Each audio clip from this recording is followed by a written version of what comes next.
accelerate change, or lose. And we have a window of opportunity. A window of opportunity to change, to control and exploit the air domain to the standard our nation expects and requires from its Air Force. Modern warfare is dependent on the electromagnetic spectrum. As Russian President Vladimir Putin casts his shadow across the boundary of Europe and Russia. It's a battle space that cannot be turned off, but access to it can be denied, manipulated, and exploited. China has actually launched 2 missiles. Our competitors understand the dependence on the spectrum and are prepared to challenge us. Kim Jong-un taking another step towards building more nuclear bombs. To overcome their challenge, our capabilities must be adaptable, flexible, and affordable. Airmen and Guardians must be ready to fight and win in all domains through the deliberate pursuit of EMS superiority. But our current force needs new spectrum capabilities. Complex waveforms and unknown operating modes make pre-programmed libraries inadequate and jamming techniques ineffective. Intelligence, surveillance, and reconnaissance aircraft spend great amounts of time identifying threats, lengthening the kill chain. GPS-enabled navigation systems become unusable, requiring coalition assets to deviate from pre-planned mission. Modern jamming techniques effectively blind command and control assets from detecting and displaying the threat environment. The ability of aircraft to share data or target locations becomes increasingly difficult. Viper 2-2, Viper 2-9, data. 9-2, bad data.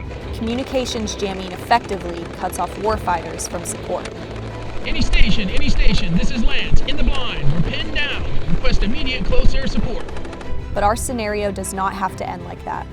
Dominating the electromagnetic spectrum and winning across the competition continuum will require a new set of capabilities that are within our grasp. Our country's engineers and software architects are a key part of our partnership with industry to address our current capability gap.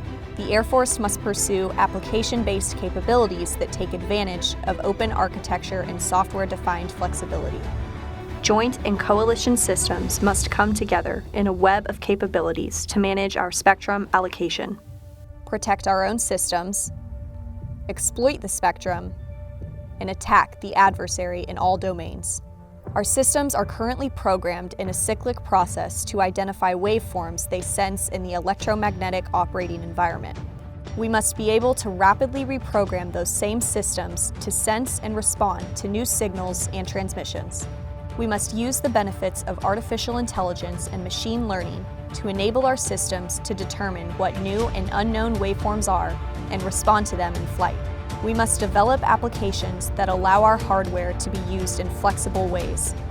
A key enabler of warfare will be the ability to add new capabilities to open architecture systems via application-based software. Our systems must be able to communicate in an automated machine-to-machine fashion to enable rapid sensor-to-shooter communication and shorten the time it takes to engage the adversary. These capabilities and others are such a high priority that they will reside under a new structure, manned with experts who will bring a new kind of fight to the adversary. The new structure is the 350th Spectrum Warfare Wing. Where we're going is to use dominance in one domain or many, blending a few capabilities or many to produce multiple dilemmas for our adversaries in a way that will overwhelm them. This is about the future of joint warfighting in a networked digital age. Viper flight, off station, Texaco. Viper flight is heading to the FOB under MCON.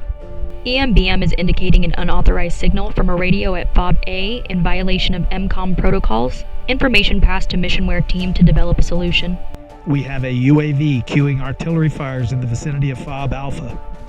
Redirect Viper flight to refuel at alternate location. FOB Alpha reporting artillery fire. The Army's counter battery cannot locate the artillery due to EMI, experiencing EMI on primary and contingent frequencies. Searching for the source, it appears to be an enemy jammer. ISR reports jammer at bullseye 24336. Who is in a position to put an effect on that jammer? We have 2 fighters in the area. We can pass ISR's data to the fighters via stitches. Have the fighters engaged. EMBM is indicating a possible new threat in the area. Recommend ISR locate and update the fighters with new info as they ingress. New mission files generated and uploaded. Counter battery radar is operating again. They've located the threat. The 350 Spectrum Warfare Wing will enable the U.S. Air Force to accelerate and enhance the way we fight. If we don't change, if we fail to adapt, we risk losing. We risk losing in the great power competition. We risk losing in a high-end fight. We risk losing quality airmen. The electromagnetic spectrum ties our efforts together. We must win the EMS to win the fight. The Spectrum Warfare Wing is the way to win that fight. Fights on, airmen.